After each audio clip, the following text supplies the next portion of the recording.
Set ஆகலையோ அது மாதிரி தான் அந்த டிஃபனும்.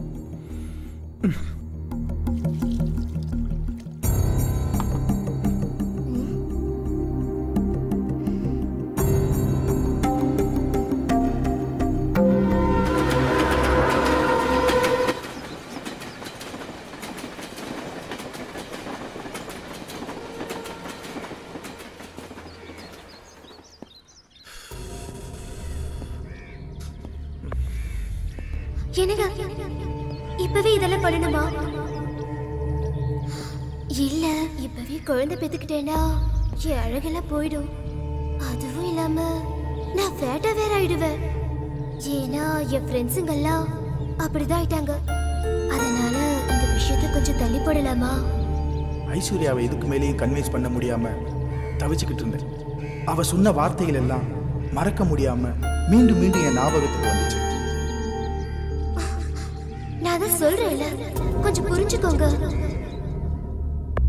என்ன எவ்வளவு நேரமா எம்டி வரல? மீட்டிங் வர டைம் ஆயிடுச்சு.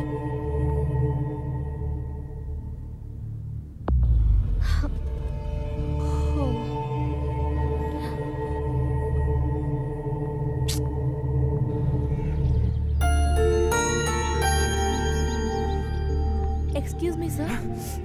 சார், பாம்பேல இருந்து பிசினஸ்மேன் வந்திருக்காங்க. ஆல்ரெடி 1 மணி நேரம் வெயிட்டிங் சார். சார், இந்த மீட்டிங் சக்சஸ் ஆச்சுனா 1 crore profit sir. Meeting cancel பண்ணு. சார், என்ன சார்?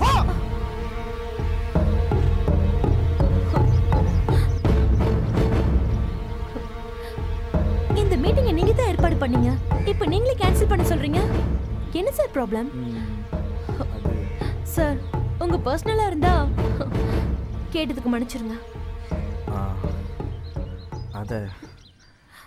அதைத்தான் எப்படி உன்கிட்ட சொல்றதுன்னு.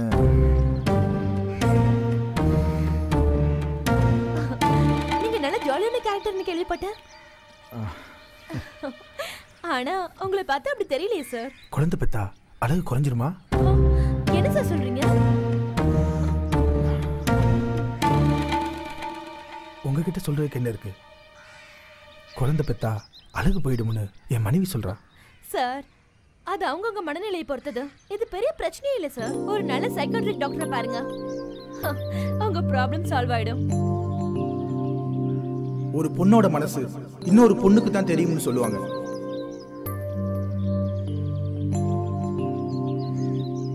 இந்த பிரச்சனைக்கு விடை தெரியணும்னு சுவேதா கிட்ட எதை பத்தி யோசிக்காம உடனே கேட்டேன்.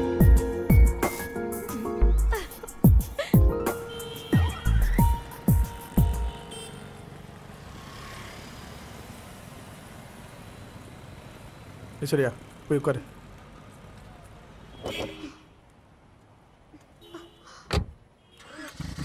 டிரைவர் வண்டி எடுப்பா.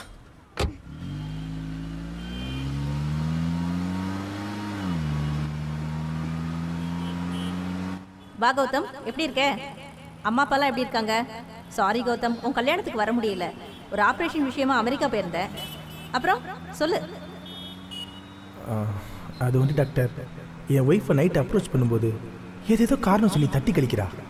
அதுவும் இல்லாமல் அழகு குறைஞ்சிடும், ஃபேட் ஆயிடுவேன்னு ஃபீல் பண்ணுறா. டாக்டர், எங்களுக்குள்ள அது அது நடக்கவே இல்லை டாக்டர். உன் ஒய்ஃப் வந்திருக்காளா? அவள்கிட்ட நான் ஒரு 5 நிமிஷம் தனியாக பேசுகிறேன், அவளை வர சொல்லு. இல்லை டாக்டர், நான் எவ்வளோ எடுத்து சொல்லிட்டேன், அவள் கேட்க மாட்டேங்கிறா. நீங்கள் கொஞ்சம் எடுத்து சொன்னீங்கன்னா எங்கள் குடும்ப வாழ்க்கை சந்தோஷமாக இருக்கும். Gautam, no problem Gautam. உன் ஒய்ஃபை வர சொல்லு, நான் பேசி பார்க்குறேன். ஹலோ ஐஸ்வர்யா, எப்படி இருக்க? நல்லா இருக்கேன். உட்காரு. நான் யார் தெரியுதா? கௌதமோட ஃபேமிலி டாக்டர். என்ன ப்ராப்ளம் உனக்கு? எதுவாக இருந்தாலும் தயங்காமல் என்கிட்ட சொல்லு, நான் கிளியர் பண்ணுறேன். என்ன ஐஸ்வர்யா, ஏன் ஃபீல் பண்ணுற? உனக்கு ஏன் கௌதமோட ஒத்து போக மாட்டேங்குது? அவன் ஒன்றும் அப்படி முரட்டு பையன்லாம் இல்லையே. இல்லை டாக்டர், எனக்கு பிடிக்காத கல்யாணத்தை பண்ணி வச்சு என் வாழ்க்கையை சீரழிச்சிட்டாங்க. எனக்கு கௌதம சுத்தமா பிடிக்கல. பிடிக்காத ஆள் கூட எப்படி டாக்டர் வாழ முடியும்? நான் அவர்கிட்ட இருந்து விலகதான் ஆசைப்படுறேன். அவர் கூட வாழ ஆசைப்படல டாக்டர். அவருக்கு அவர் வாழ்க்கை முக்கியம், எனக்கு ஏன் வாழ்க்கை முக்கியம். இங்க 2 பேருக்கும் நடுவில் இருக்கிறது இந்த தாலி மட்டும்தான். இந்த தாலி விலகணும் தான் நான் ஆசைப்படுறேன் டாக்டர். வாட் நான்சென்ஸ், என்ன பேசுற? இடியட் மாதிரி பேசுற. ஒரு பொண்ணுக்கு கழுத்துல தாலி ஏறிச்சுன்னா அது ஒரு தடவை தான். நீ புரிஞ்சுதான் பேசுறியா இல்ல புரியாம பேசுறியா? இல்ல டாக்டர், நான் முடிவு எடுத்ததுதான். இவர் விட்டு எப்ப விலகுறேனோ அதுதான் என் வாழ்க்கையில எடுத்த சந்தோஷமான முடிவு. சோ இதான் உன்னோட ப்ராப்ளம் இல்லையா? ஐஸ்வர்யா, எல்லாருக்கும் வாழ்க்கை நினைச்சபடியே அமையறது இல்ல. அப்படி அமைஞ்சிட்டா அது கடவுள் செயல். கௌதம், உன் ஒய்ஃப் கிட்ட நான் பேசி பார்த்துட்டேன். அவளால 4-5 குழந்தை பெத்துக்க முடியும். பட் அவளுக்கு ஃபர்ஸ்ட் ஃபீலிங் உன்கிட்ட அவ ஷைனஸா ஃபீல் பண்றா. அவளை நீ பக்குவமா ஹேண்டில் பண்ணினா போக போக சரியாயிடுவா. So nothing to worry. Feel பண்ணாத கௌதம். எல்லா பெண்களுக்கும் வர்ற அந்த ஃபர்ஸ்ட் நைட் தயக்கம் தான். சின்ன பொண்ணு இல்லையா, போக போக நீ தான் அவளுக்கு எல்லாம் பக்குவமா எடுத்து சொல்லணும் கௌதம். ஓகேவா? Okay doctor. டாக்டர் என்ன சொன்னாங்க? ஒன்னும் சொல்லல.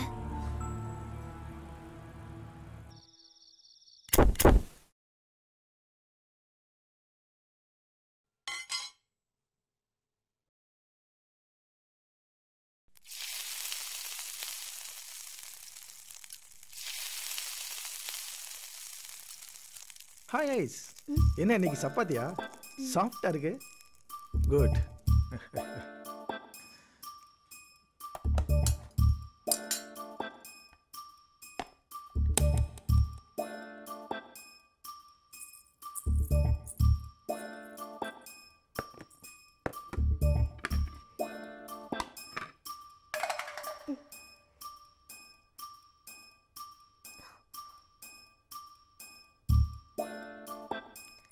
ஏய், நான் ஆபீஸ்ல இருந்து எதுக்கு சீக்கிரம் வந்துக்கேன் தெரியுமா? அதான் இப்ப எந்த பயமும் இல்லைன்னு சொன்னாங்களப்பா.